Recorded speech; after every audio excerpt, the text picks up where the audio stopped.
প্রিয় উপস্থিতি, আমখোলা ইউনিয়নে কি বিপি নুরুল হক নুরের ট্রাক মার্কার গণজোয়ার শুরু হয়েছে? আমরা দেখতে পাচ্ছি বিপি নুরুল হক নুরের ট্রাক মার্কার গণজোয়ার দেখে একদল মাতাল হয়ে গেছে। তারা বাড়িতে বাড়িতে গিয়ে হুমকি দিচ্ছে, ট্রাক মার্কার প্রচার প্রচারণা করা যাবে না, বিপি নুরুল হক নুরের পক্ষে কাজ করা যাবে না, এবং বিপি নুরের পক্ষে যদি কাজ করে আগামী 12ই ফেব্রুয়ারি নির্বাচনের পরে আমাদের নেতা কর্মীদেরকে নাকি এলাকা ছাড়া করা হবে, দেশ ছাড়া করা হবে। তাদের উদ্দেশ্যে আমরা বলতে চাই, বিপি নুরুল হক নূর কোন রক্তচক্ষুকে ভয় পায় না। বিপি নুরুল হক নূরের সৈনিকরাও কোন গুন্ডা মাস্তানকে ভয় পায় না। আমরা বলতে চাই, আপনারা হুমকি ধমকি দিচ্ছেন, আপনারা ভয়ভীতি দেখাচ্ছেন, এটা নির্বাচনী আচরণবিধি লঙ্ঘন। এর দায়ে আপনাদের প্রার্থিতা বাতিল হতে পারে। তাই নির্বাচনের পরে কারা এলাকায় থাকবে আর কারা কি করবে সেটা দেখা যাবে 12 তারিখের পরে।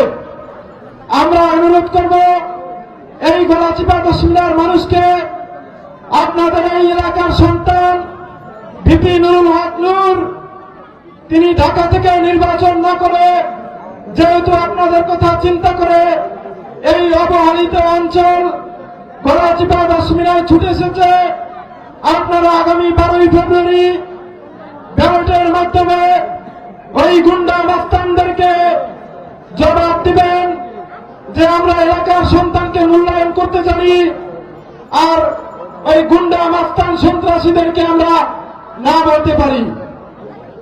তাই সকলের কাছে বিনীত অনুরোধ থাকবে, আগামী 12ই ফেব্রুয়ারি আপনারা সকলেই ভোট কেন্দ্রে যাবেন এবং আপনাদের আত্মীয় স্বজন সকলকে ভোট কেন্দ্রে যেতে বলবেন। বিপি নুরুল হক নূরের ট্রাক মার্কায় একটি ভোট দিয়ে তাকে নির্বাচিত করবেন। ইনশাআল্লাহ বিপি নুরুল হক নূর নির্বাচন পরবর্তী সময়ে যে জাতীয় সরকার গঠন হবে সেই সরকারের একজন গুরুত্বপূর্ণ মন্ত্রী থাকবে।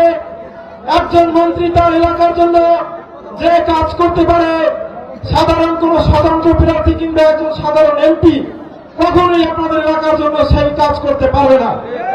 তাই আমরা বলতে চাই, নূর ভাই স্পষ্ট করে একটি কথা বলেন যে নিজের ভালো পাগলেও বুঝে। তাই আমরা আমাদের ভালো ভালো করেই বুঝি, যার কারণে আমরা যোগ্য প্রার্থী বিপি নুরুল হক নূরকে ভোট দিব। আমরা অন্য কোন প্রার্থীকে ভোট দিয়ে আমাদের মূল্যবান ভোটটিকে নষ্ট করব না, এই আশা ব্যক্ত করে আমি আমার বক্তব্য শেষ করছি।